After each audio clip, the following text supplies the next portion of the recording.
Come on, recording, which is always a good start. Share computer sound.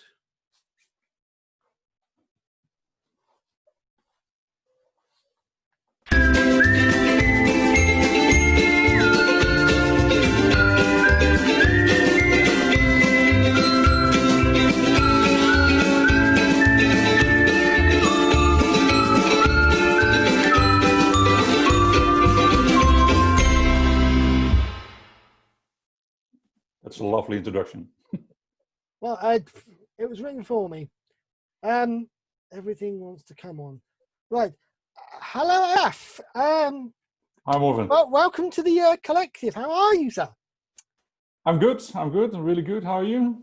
A bit tired. It's been a really stressful kind of day. I'm a key, what's known as a designated key worker, but I'm having to clean empty offices at the moment because they've all been sent home, but the company wants them all clean and tidy and bugs removed, and I have to go in every day and just make sure the offices are all respectable. So sure, yeah.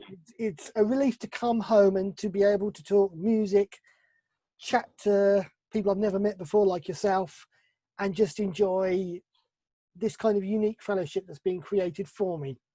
But well, thanks for having me, and it's a pleasure to chat with you tonight. So yeah, so I'm really pleased that you've accepted the invitation. So yeah, you're a legendary name.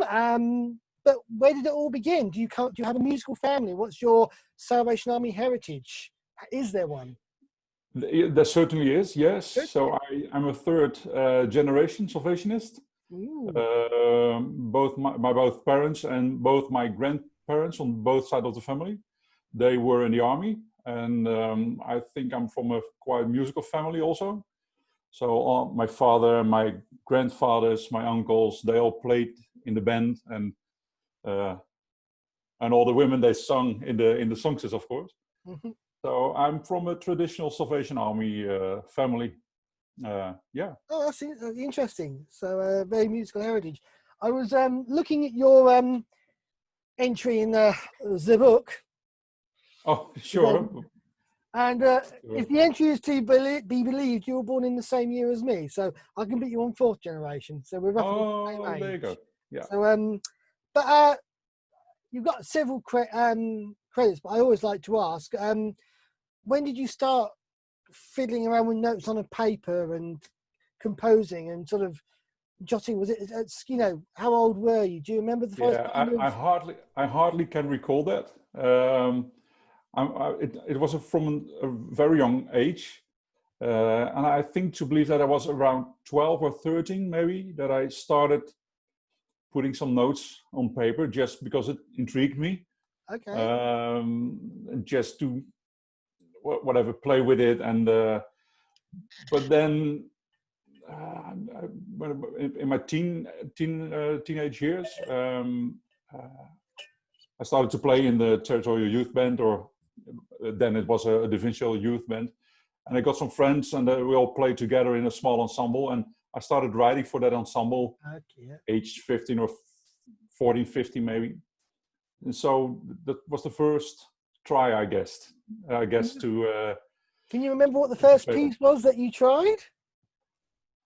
Yeah, I can remember, and I wish I had the score still, but I don't.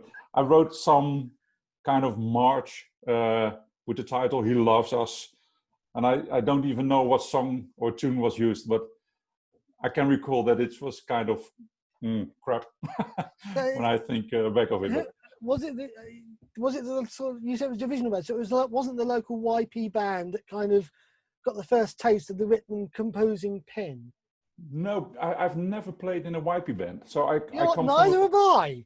Neither have I. Singing company, yes, but I did a singing company, yes. Yeah, I did the singing company. That's why I've got the flag. I don't know why I've got the flag, but yeah, singing company. But never did. We had a YP band because both my parents were in it as seniors and mentors. But I went straight into the senior band as a junior learner. So interesting. Yeah, so did I, and because I'm from a very small corps originally, and so when I started to learn music, I think I was 10 or so. So at the age of 11, I joined the senior band, the small corps band, on bass drum, and then whatever within a year. I was playing cornet in the band. Ditto. Bass drummer. We're not secret twins, are we, Olaf? I'm not sure. Maybe we are. Born in the same year, small corps, and both started out on the bass drum. Oh God, yeah. This is scary. So you started out, So when did you realise that putting paper and getting things in a sensible order was something that was more just in sort of a holiday jotting thing, and that you could make this a serious study and that people could benefit from it? Yeah, I think the first steps were when my core band started to play some of the pieces, and I think I started with some accompaniment for some songs, I guess, and then I realized what I could do with my music, and so yeah, it really grabbed me, and I kept writing, tried to improve myself, and I think it was also when I joined the staff band in 2000, Howard Evans was our bandmaster, and he started some of my music, that was really, he inspired me to write more, and it was really, he helped me develop my skills also. Yeah, I was getting, I mean, my music was brought to a bigger audience in that period. So when you were formulating and sort of making a serious study and trying to say, I want to get better at this, you've already mentioned Howard. Were there any other figures around at the time who were sort of your mentors and helped guide you and sort of say, you know what, that's a good idea, try doing this instead? Yeah, I tend to say that I'm more or less an autodidact. Is that correct English? I think I taught myself the most. Yeah. However, when I was a student at our territorial music camp, we also had some composing classes.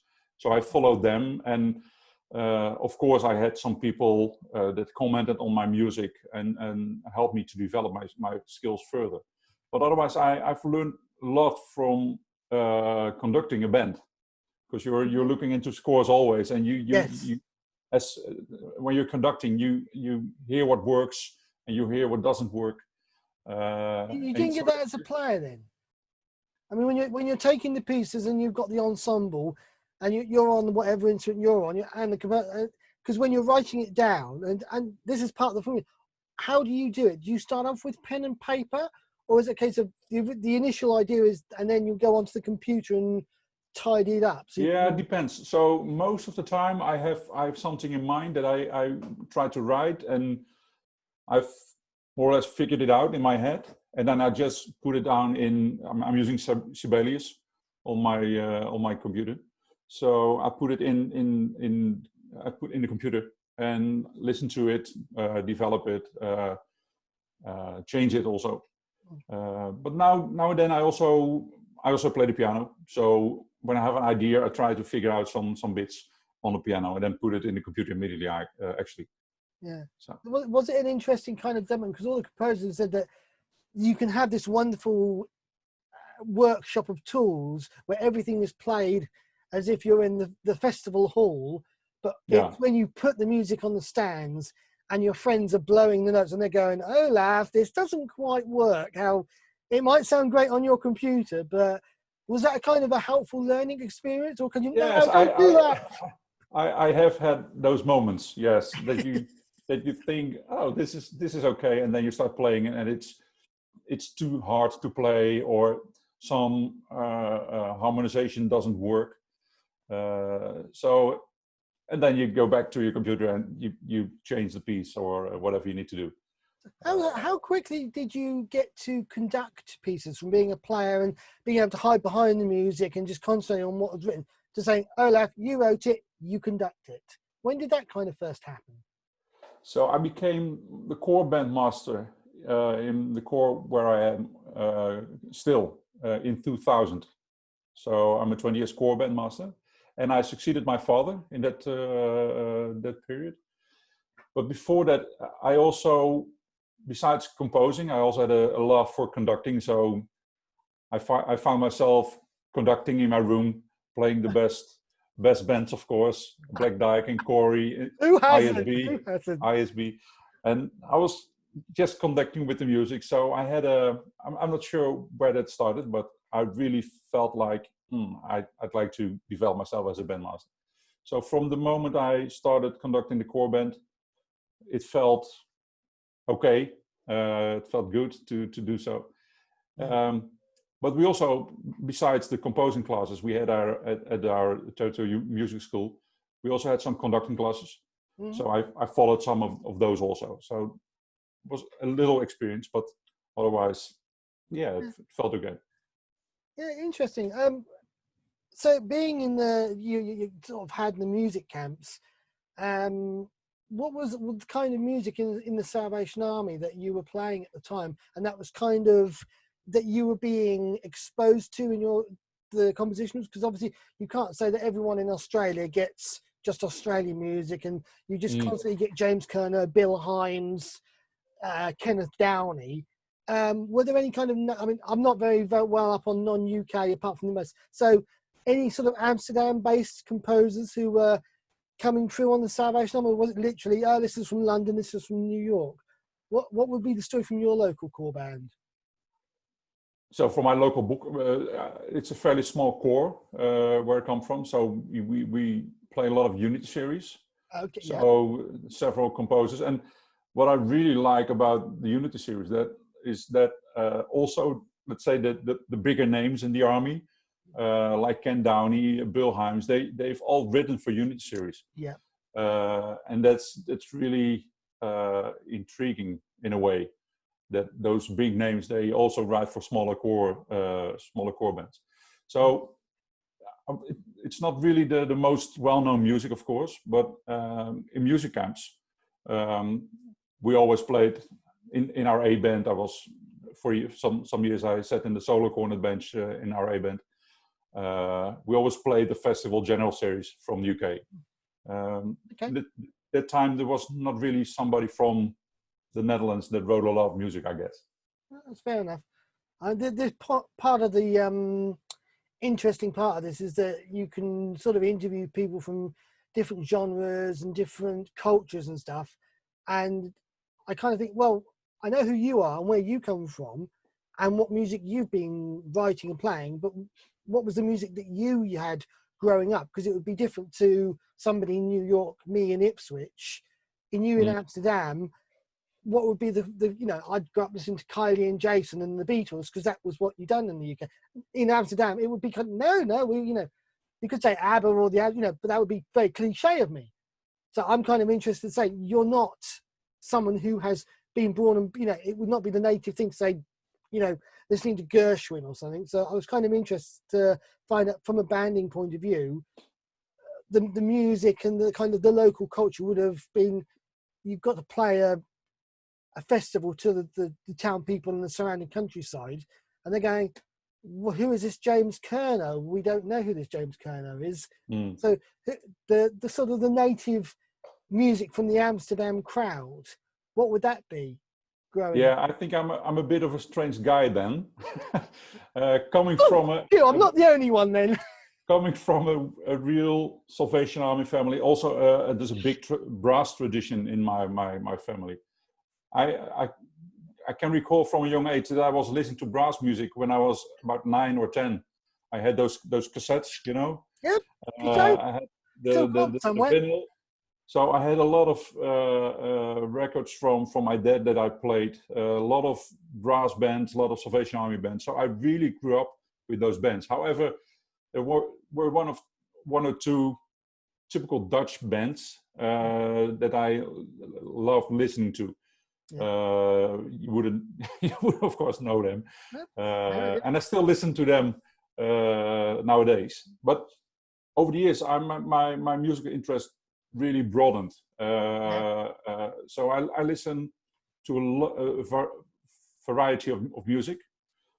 Still a lot of brass band, of course, but I love classical music. I'm into some sorts of jazz music, light music. I had noticed some popular stuff. What's that? I had noticed the occasional bit of jazz in there. Oh yeah. I think Wonderful Day and Greater Things, which we use every New Year's Day. You know, Lord come as we celebrate this new year to the, wonderful piece of music. But you mentioned Unity. I mean, obviously, every composer's got, and I would say you would probably be no exception. You've got folders worth of unpublished music for a variety of things that have just been written for years ago and have just stayed quietly. And that wouldn't necessarily represent. I wrote that in 1995. It got published in 2015. But I know you talk about playing Unity series. I can only see one Unity series piece so far in your collection, a lovely little Christmas piece from 2002 to celebrate his birth. So that's a really interesting comment, that most of your stuff is general series.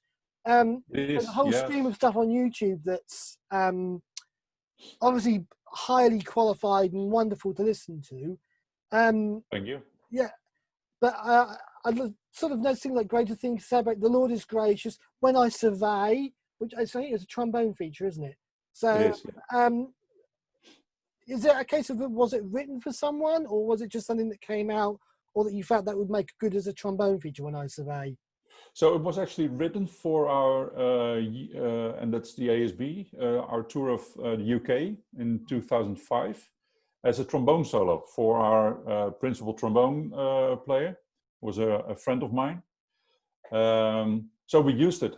And then I think a couple of months later, Andrew Blythe, he sent me an email whether I would be interested to rearrange it for a trombone feature for the ISB, for their recording supremacy. So I rearranged it for them, but it was actually a solo. And the interesting bit is that Harold Bergmeyer, he's from the Central Territory. Yes, I've interviewed him, lovely man. USA. He recently published it in the American Festival Series as a solo, the original version. So I was quite surprised with that. But, yeah, so finally the original piece is published also. But it started as a trombone solo for that friend of mine. Do you find it more comfortable to write what I've been told is known as the throwaway piece? That you can do a march or a hymn setting, but a lot of composers seem very happy to do the opener to the second half because it's simple, straightforward, but it gets used and it's functional. Rather than say, you could spend your time, and I think of Vain Resistance, which is obviously a very eclectic, very powerful, big work. Which would be a completely different thing to celebrate his birth. So are you, do you mind doing, do you have a preference? Do you mind doing the functional things because you know they're getting used? Or is it a case of you just haven't been asked to do a big, what I would call an Albert Hall work and sort of say, you're the next Ken Downey type of thing? How does it work with you? Is it just a personal choice or what? For most of the time it's a personal choice. And I haven't been commissioned a lot. I've done some things on request, but most of the time I write the things that I love writing, the ideas I have, and I'm not really there's no preference, I guess. So sometimes it's a Unity Series march to celebrate his birth, and the other time it was Vain Resistance, where I got an idea about writing a piece how great our God is, and that ended up in a 9-minute piece or so. Yeah. And I don't have a real preference. I think over the time it's a mixed portfolio that started to exist. And yeah, I mean, I've done some openers and some marches and a lot of devotional stuff. And if I have to choose, I think I love the devotion stuff the most. It was very interesting because you've got sort of euphonium solos, various hymn tune arrangements. It's labelled Vain Resistance as a suite. But I had your music on earlier at work because I wanted to kind of remind myself of your musical fingerprint. And I knew Wonderful Day was in there. And I could be wrong, but Triumphant Prospect, I believe the part of the march has the identical tune that Norman Beecroft uses in Zimbabwe. And I've never heard that outside of Zimbabwe. Is it? Is it? Yeah. I don't know. I need to listen to that march then. Because we had Norman Beecroft come, and he said, look, if you're going to have a mass band, let's play Zimbabwe. So we had to dig out all the percussion equipment, because obviously Zimbabwe has got this massive section of percussion in the middle. And at the end of it, he talks about the fact that all the tunes came from, because it was for a Zimbabwe music school. And I said, Olaf, that is the only other place I've heard that tune is in Zimbabwe. So did you sort of, hang on a minute, this is a lovely Zimbabwe. I'd love to know where you picked that tune up from, whether it was subconsciously from listening to Norman's March, because I've never heard it anywhere else.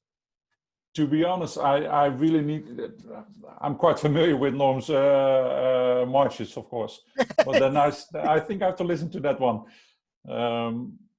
Yeah, for that march, I was really inspired by Jubilee, Paul Drury's quick march, and I thought I want to write a quick march.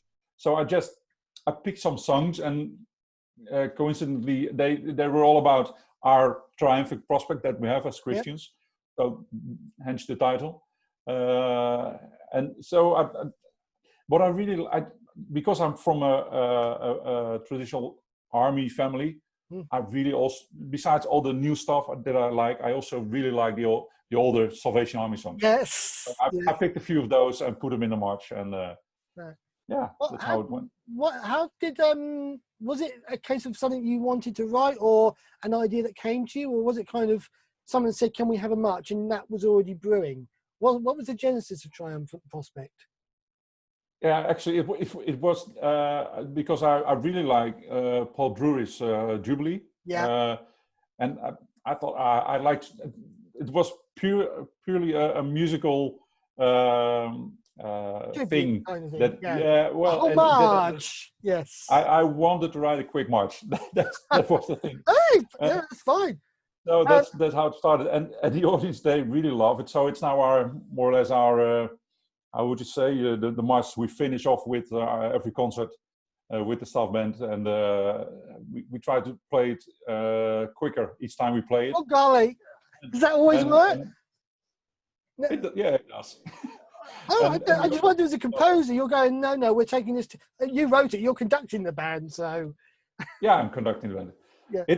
That actually started in the USA when we toured 2 years ago. Okay. We also used it as our closing march, and I said, well, we can do it a little faster, and then we tried it even faster. So nowadays, when I hear it on the Vein Resistance CD, I think a bit slow for a quick march. The thing I love noticing this thing is that very early on, Sam Creamer came on. Like I said, let's chinwag. I said, why is it that as soon as you come out, you open your gob, Sam, and say, I've got a new piece of music, the Amsterdam Staff Band gets it 10 seconds later. Someone's like, he presses print, and your printer prints it out. I said, have you got has your band got a particular fondness, or they just, come on, another Sam? Our composer in residence. No, I'm not sure. I thought you were composer in residence. Oh yeah. So is the band also thinking. I'm in good contact with Sam, and I really love what he does. I think there's at the moment there's no one better in writing the big band stuff for brass band. You obviously can tell that he has his own big band, of course. He writes a lot of stuff for it. He knows what he does, and it really works. And I just love it how he uses all those army tunes and rearrange it in that all those styles. So whenever he writes something, yes, I think he finds a message in his inbox for me. Don't blame him. And he wrote some pieces also for the ASB that I asked him. So interesting. So I mean, obviously I had it on my headphones. I think Rhapsody for Cornet and Band. Has that got his hands in the middle of it? Yeah, it is. Yeah, I thought it had. It's a lovely arrangement, because I thought for a Rhapsody, I wouldn't have necessarily thought of that tune. But it was on the request of the soloist. So I was going to say, what's the story behind it? Yeah. So Steve Klepke, who is my principal in the ASB, and he's actually the guy why I chose to start playing the cornet. We differ more or less 10 years in age, and when I was a lad of 9, 10 or whatever, I saw the staff band playing, and he was already in the band. And I was really impressed that those big hands of Steve could hold a tiny cornet. And I immediately knew that I wanted to start playing the cornet. And ever since we've become close friends. His father and my father were in the YP band together. So very much a musical heritage then. Yes, certainly. And so when I started, took over the band as a bandmaster, I asked him back, and he was in the band on flugelhorn for 2 years, and then he moved to a principal cornet again. So, and he asked me to write a solo for him. So we started discussing about what it should be, and he said there's one wish that he had, that I'm in his hands, that his favorite, maybe one of his favorite army songs was in it. So that's why I picked it. And interesting, because it's one of those songs where if you're doing it in a kind of non-context way of the original setting of the song, it almost kind of, is that going to ruin it? Is that going to squish it around? But it's sensitively handled. And I think, it's probably the bane of the composer, is you get asked to do these things, or you get this twinkle on the back of, when you're walking the dogs and you hear a thing, and that could work like that, but oh golly, do I accept the challenge? And so do you have a mobile phone full of little sound jottings of tunes that you la when you're out walking the dogs? And no, not really, no. Oh no, interesting. Most of the things, well, that might get lost when I'm getting older, but most of the things, they keep hanging in my head, and as soon as the time arrives, I put it on paper or in a computer. So one of my favorites is Wonderful Day, which is a lovely kind of take on a very classic tune. As far as I can remember, not yet published, but hopefully that will change in the near future. I think I've sent it a few years ago, but never heard something back, maybe. Needs to be researched so some more bands can enjoy some pure, decent. But for those people who have no idea what Wonderful Day is, because it's just a title, I know what it is, but can you explain a little bit about why I find it unusual? Because it's a wonderful track. I think, oh, what a wonderful, wonderful day, and all that kind of thing. But you composed it, so how did it come into being?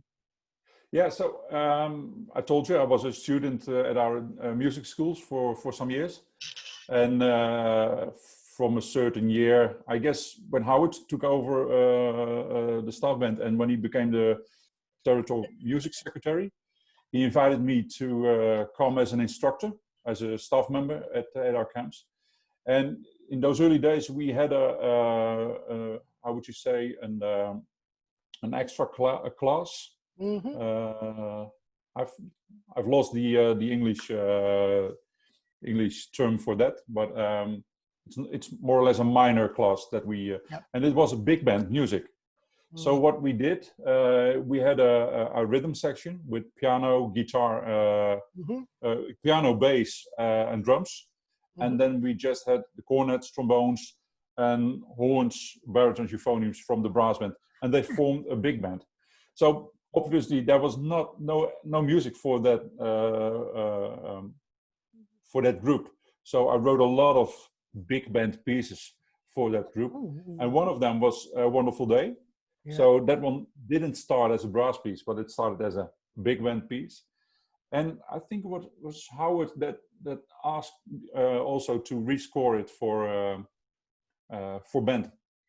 So I rearranged it for the staff band, and we started playing it.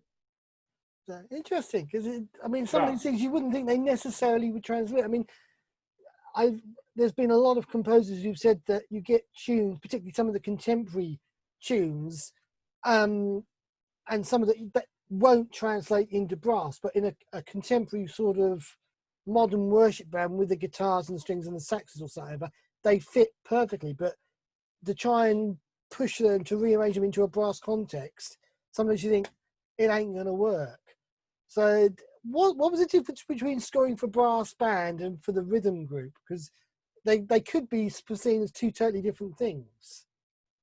Although yes, but in a way they work the same. You know, whether you have an electric bass or you have your bass section, they could play the same notes. Yeah. So and as far as the piano concerned, yeah, that's always a well, it's not a struggle, but you have to figure out what works the best in band. But once you figure it out, it's not too difficult to reset it for brass band. So, and I really love, and that's also why I love Sam Creamer's music. Yeah. To pick a really old Salvation Army song and flip it over and rescore it in a very modern way. Yeah. So that music speaks again in a totally different way. So when you're rescoring and you're sort of wanting to make it fresh and reconnect an audience with maybe a tune that's been gathering dust, as we might say, and almost fallen into that autopilot mode of, ladies and gentlemen, we will now sing Amazing Grace for the 150th time. And everyone's singing it, and they're not thinking about the words because they're so used to it. How do you attack the originality of it while maintaining the sacredness of that tune? Because you could do a lot of different things and muck around with it. But at the end of the day, as I've said, if you want to do a funky version of St. Denio, you still want people to say, that would be a difficult one. But yeah. I know, just on something. But, you know, if you had to rearrange, you know, how do you approach a hymn tune arrangement and keep it original, bearing in mind that you're trying to create something new and fresh based on a very old idea? Yeah. So what I haven't done too many hymn tune arrangements, maybe some bits, but the thing that really helps is keeping the old-fashioned tune. Maybe even the chords. Don't mess too much with the chords, but you put in some modern elements like a groovy drum kit, rhythm, and maybe some modern rhythms that we're used to nowadays in the accompaniment, so that it's lifted up. Maybe, yeah. That's interesting because you see a lot of Salvation. I mean, particularly staff bands are now moving into the ones I've seen anyway, where the first half is very traditional and you get the trombone solos, the winner surveys, and they'll finish off with the Lord is King or Celestial Prospect or something. And then the second half is almost a swing band kind of, let's crack out the Barry Gotts, the Bruce Broughtons, the Olaf Ritmans, and the little singing company pieces that wonders begin when the Lord comes in. Is that something that you do, that's worked with the, you know, how does it work with the Amsterdam staff band from a point of view? I've seen that, and I'm not, to be honest, I'm not really sure about if that would work in the Netherlands. You know, the audience we get, most of the time they are people from the corps that we visit, and maybe people that come from a choir that we join the concert with. So I'm really careful in what I program in our concerts. I think the difficulty here would be that if I put on too much technical solos, pieces like The Lord is King or whatever, I'm not sure whether the audience here would like that, because they're not always really in the brass tradition that you and I are. Yeah. So I'm trying to balance it as good as possible. So every concert that we have would have also a bigger piece, but has a good opener, some devotional stuff, maybe a little cheesy bit, a good solo. Well, I like that phrase. Most of what's that? I like that phrase, having a cheesy bit in a staff band concert. I think I'll have to mention that. I like the idea of having a cheesy bit. But you have to. Absolutely. I love it. I think if you want to engage with the audience and if you want to connect with the audience, you need to play music that reach them. So yeah, also the cheesy bits, a bit of fun in your concert. You're not all pompous and serious, and you know, Christians can have fun, and you know, it encourages kids to go, "Hey, that guy's having fun with the cornet. I've never thought of that before. Yeah, Please show me how you do it." Because Yeah, and yeah. My main concern in a program, in a concert, is I don't want to get too formal, because if it's too formal, I'm not really sure whether the music speaks to the audience. From the moment we sit down and play, or after the first piece is played and we address the audience, I need to put a laugh on a smile on the people's faces, and make sure that they're relaxed and that it's informal, that they can enjoy the concert.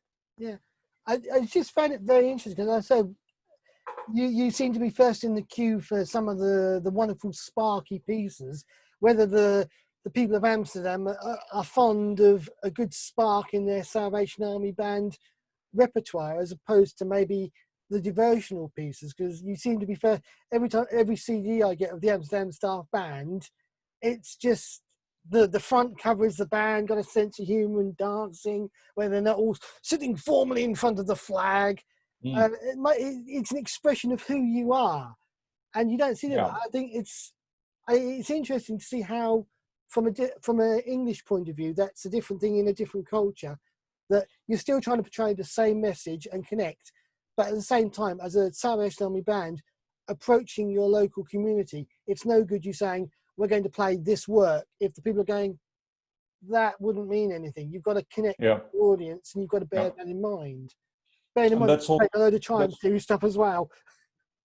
Yeah, we do play a lot of Triumph Series, and also Maple Leaf Brass from Canada. They have wonderful pieces, and it's not always the most difficult pieces, but really usable, or how would you say it in English?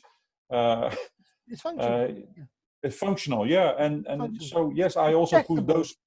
Yeah, I also put those pieces in the programs, and the feedback we get from the audience is that they love the way we approach the concert, and how we interact with the audience before the concerts, in the interval, after the concerts. Yeah, and I think that's one of our reflects your Christianity and your outlook in your ministry. So yeah. You've said that you are a passionate admirer of the old army classics and the old song, and I was really gobsmacked when I found a recording for Disciples at Sea and the tune therein. And I remember, I can't think for the life of me what it was we were singing in Woodbridge, but the lady who was leading it said, Morven, I want to ask you a really old songster piece. And when it was announced, there was about 4 people who went, oh my goodness, I haven't sung that in years.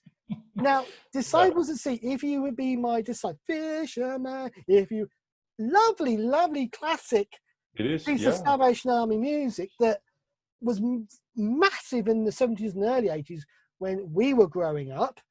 How did Disciples at Sea come out? Because it's not one of those tunes that I would have thought, you would have gone to something like a Graham Kendrick or a Chris Tomlin or a Hillsong to include, but that's a really that's almost Ray Stim Allen in 1970 mode to do that.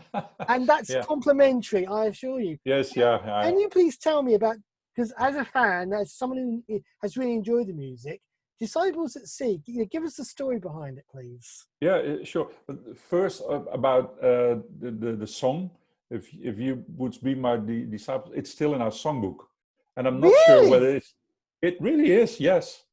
I need a copy of your songbook in English. In Dutch, of course. Yeah. So I haven't got a copy of the Dutch songbook. That's my problem. Yeah, I could send you some. I'm not sure whether you could read the lyrics, but I'd have a copy. Yeah. I'll send you a postal address. Yeah, sure. So Disciples at Sea, I was asked by one of our bandsmen, who is from Den Helder Corps, to write a piece for their anniversary in 2016. And you need to know that Den Helder is the town that hosts the marine base of the Netherlands. Okay. So, yep. Very strong oceanic connection. Yes, so they are located nearby the sea. So there's a great connection with the sea and everything that goes on. So when he asked to write them a piece for their anniversary, he was thinking that I might arrange some nice hymn tune for them, and that's it. But I really got inspired because it really I would say, and that's really difficult because I'm thinking in Dutch and trying to explain myself in English. I do know a Salvation Army officer that speaks fluent Dutch, so I'm sure she'll translate for me. Oh yeah. So I got inspired by the whole concept of the sea and of course the story of the first disciples that were called at the sea. Mm-hmm. So I was thinking about what could I do with that theme, and then the other song that I'm using in it is A Little Ship Was at the Sea. Yeah. So I started thinking of I want to tell the story of the first disciples in that piece of music. Yeah. And so the connection with the core Den Helder that hosts the marine base and the connection with the sea, it all came together. So yeah, I just started writing, and I had the idea of using these the Little Ship Was at the Sea in a 7/8 bar, 7/8 time measure. I haven't played it in a while, so I don't think it's in the song. And the idea behind that is that sometimes the sea can be really rough, and it's not always in 4/4. Yeah. So and then that piece, that very old piece, I had to look up the English lines, and I think I asked Ron Holtz in the US, mm-hmm. who have become really friends with, to help me, because he's a walking encyclopedia. You know what I want to say. You do find them, don't you? Yeah. So and he found somewhere in a publication of the 1913 or so, he found that song with the English lyrics. So Robert Redhead in about 1975 myself, but is it? It sounds Robert Redheady. It sounds like Howard Davies or Robert Redhead. No. So I could look it up for you, but it's older than that, I guess. Yeah. But go please carry on. Yeah, so he sent me also the English lyrics, and I just wanted to check whether it was matching our translation, of course. So yes, I put that in the middle. I just love that tune. We sung it with the Songsters when I was a few years younger. I just love it. It's a beautiful song. So that's how that piece came together, and. What was the actually it comes up as David Knight in 1982, so I'm completely wrong.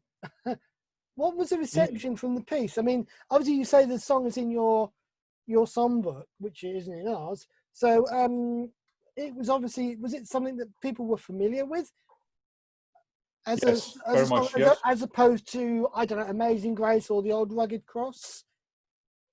I think here in the army in the Netherlands, this song is well known. I think everybody knows that song. Well, almost everybody, I guess, but it was really well received. Yeah. Yeah, that's really good, because you can get some. I mean, I remember, I think there were certain pieces by Kevin Norbury that I heard, and he'd really reached back, and I was like, oh my goodness, you're actually referencing that, and it's kind of, somebody has to go to an old dusty tome in the singing company cupboard and find, okay, I know it's in here, where is it? Yeah, and I find it's actually an original tune that hasn't been heard for years. So well done, thank you for writing it. And what I've discovered is that a lot of songs that are still in our songbook, those are not in your songbook anymore. So a lot of songs that we are still using these days maybe they aren't used that much in the UK anymore.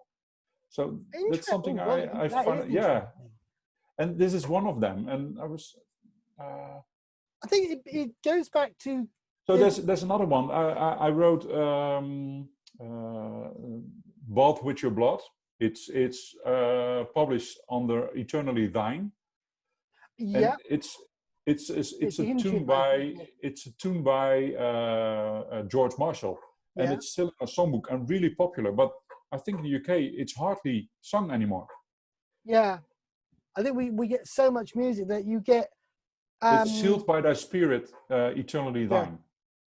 yeah. It's very. I think because if you're someone who's had the gems, they've stopped when the gems were coming out. The gems for songsters were coming out. They were prolifically and heavy used, and when they got replaced, obviously the new journals, you get music, and you will appreciate that as a bandsman, and that will be massively popular for a long period of time, and then the next piece comes along. It's kind of okay. We've played that to death.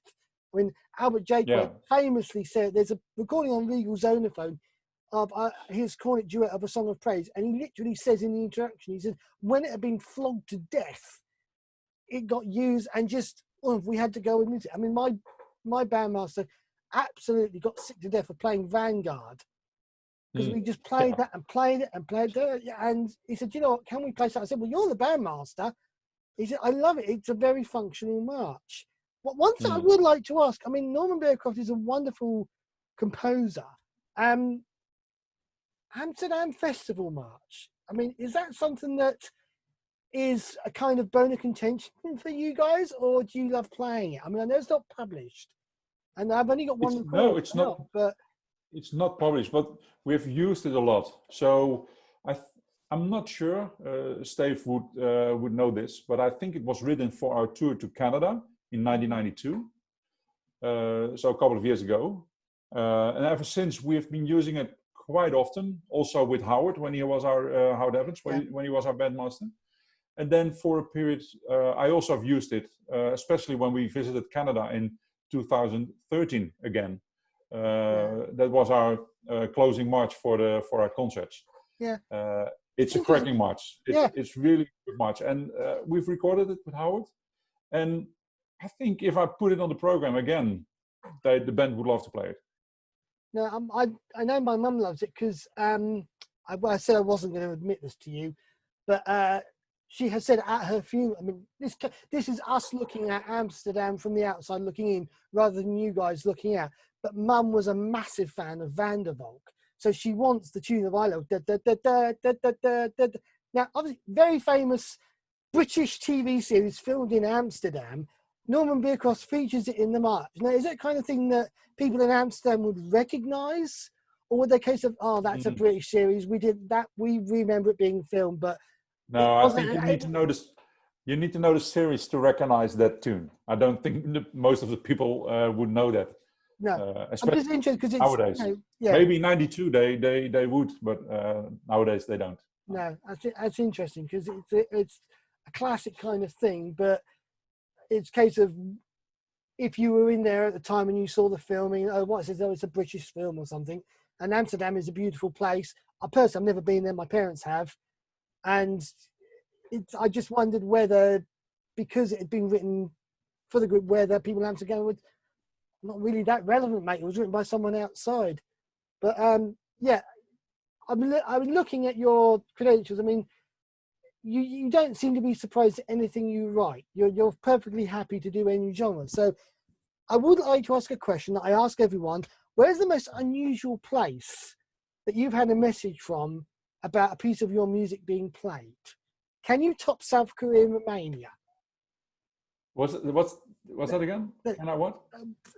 Have you ever, what's the most unusual place that you have had a message saying, we played this piece in our band recently? Because I've had people say they've had messages from South Korea, from Romania, from Africa.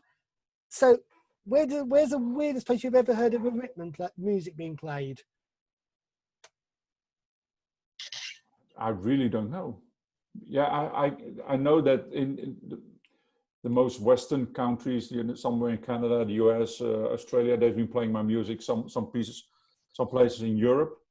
I'm not really sure about Africa or Asia. I'm not really sure. So have you got? No. Yeah. Is there a piece of music that haunts you? It's like people say the most familiar piece that gets mentioned time and time and time again. Written by me. Yeah. Yeah, so obviously the Lord is gracious. Okay, yeah, That's which is a lovely that, piece. yeah. So it's an arrangement I did of Darren Bartlett's song Hmm. for friends of mine who got married, and they asked me to arrange that song for them for the meeting, for the service. So I did it, and to be honest, I thought when it was finished, I thought it's okay, it'll do for the night, and then suddenly I, it got published, and Hmm. every band in the army and also outside the army is playing it. So that was That really a must big be, surprise. I really thought, well, this is okay, and then put it away. yeah. And then suddenly it became really popular. So that was quite a surprise to me that a lot of bands are playing that. Yeah. Who are the composers that you enjoy playing and conducting when you get the chance to sort of sit down on the bench and pick an instrument up, whether they're alive or if they're no longer alive? Who are the ones that, you know, if you're playing in the band or someone says, can we play this through? Yeah, I think maybe it's a bit obvious, but composers like Eric Ball, Wilf Heaton, Leslie Condon, Ray Stedman Allen, Kenneth Downey. Yeah, it might be a bit boring, but No, those, it's those are my heroes. Those are the composers I really love playing or conducting or listening to, yeah, because of the craftsmanship. yeah, But also, and what I really like about that generation of composers, that almost every piece they write, it has a story behind it, yeah, or it tries to portray a yeah. Bible story, or it tries to portray a story in itself. And that's what Yeah. I really like yeah in music, in So, particular in composers. having said that, what do you have a current favourite Salvation Army song? Song? Do you have a current favourite? Does yours No. change depending on your mood? I mean, you wake up yesterday, it would be completely different today as to what it was last Monday. What, you know, what's the current one that sort of attached itself to your brain? Is there one? No, not really. There's too many brains going on in my too many songs going on in my brain.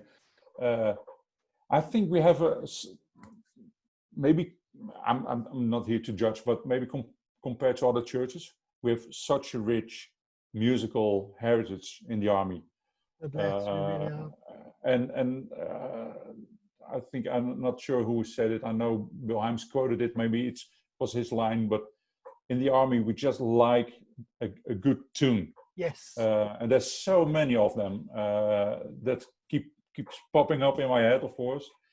And there are too many that I really love. However, maybe there's one I often use also because it's really nice warm-up tune. I'm trying to find the title in English. Thy Welcome Voice. Okay. Yes. And Yeah, I've heard it. Yeah. it's Lovely. lovely. It's lovely. We don't have any lyrics to it in the Netherlands, but that's Planning a for you tune there that then to lyricize it, to write some lyrics to it then. Yeah, well, there are many talented translators in the Netherlands. So, and actually, there's one in my corps. He's living nearby in the next street, who has translated a lot of songs for our songbook, but also for our Sing to the Lord, our edition of Sing to the Lord. Yeah.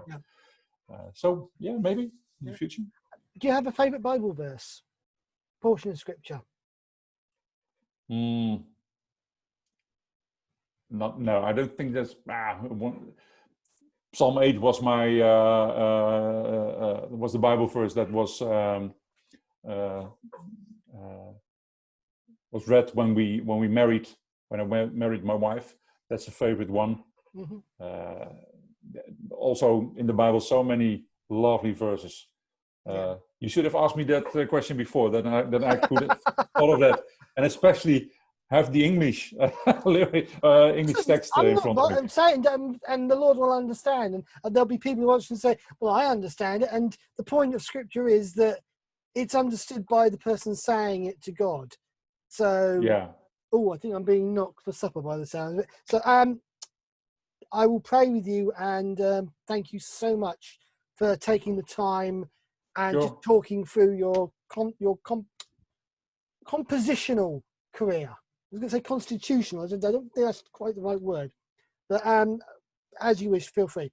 Dear Lord, I just want to pray for Olaf and his ministry in following you, Lord, and just his obedience in following your will for his life, whether it be through the music of the band, the choirs, the people he interacts with, that you are at the center of his life, and that when he's writing that new piece of music, when he's arranging an old chorus, or when you prod him to resurrect that really old hymn tune, that he can try and say, Lord, thank you, and help me to do the best I can. And he knows that reassurance that you are there, being that reassuring disciple that he so desperately wants to be.